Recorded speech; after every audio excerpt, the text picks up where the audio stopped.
नाज़रीन ख़बर शेयर कंदा हलूं खिपरे में असांजे रिपोर्टर जाफ़र बोज़दार जी हीअ रिपोर्ट। खिपरो वाया आलम आबाद 30 किलोमीटर रोड हंधा हंधा टूटी तबाह थी वियो। रोड में 5 खां 6 फुट जा खॾा पइजी विया। हादसा रोज़ जो महमूल बणियल आहिनि। चूंडियल नुमाइंदनि जी बेध्यानी सबबि ॻोठाणनि खे सफ़री सहूलियतूं न मिली सघियूं आहिनि। रोड जी रिप्लेसमेंट न थियण ख़िलाफ़ जान मोहम्मद पीरबख्श महबूब दोदो उस्मान ऐं समय ॻोठाणनि हथनि में बैनर खणी मोर अॾे खां खिपरो शहीद चौक ताईं एहतिजाजी रैली कढी मुज़ाहिरो कयो वियो। उन मौक़े ते मुज़ाहिरीन मीडिया अॻियां धाईंदे चयो त खिपरो वाया आलमाबाद रोड 20 सालनि खां न ठही सघियो आहे। रोड में वॾा वॾा खॾा पइजी विया आहिनि। रोड हंधा हंधा टूटी तबाह थी वियो आहे। चूंडियल नुमाइंदनि में हिन रोड ते ध्यानु न ॾिनो। हितां जा रहवासी पीपी या फंक्शनल लीग जा वोटर आहिनि।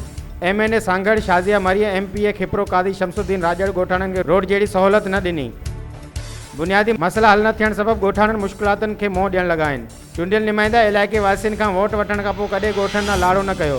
रोड न ठहिण सबबि हादसा रोज़ जो महमूल बणियल आहिनि। हुननि सिंध हुकूमत हाईवेज़ खाते जे सूबाई वज़ीर चूंडियल MNA सांगड़ शाज़िया मरी, district executive engineer Sanghar, deputy commissioner Sanghar खां मुतालबो कयो आहे त खिपरो वाया आलम आबाद रोड मंज़ूर करे इलाइक़े वासियुनि खे सफ़री सहूलियतूं मुहैया कयूं वञनि।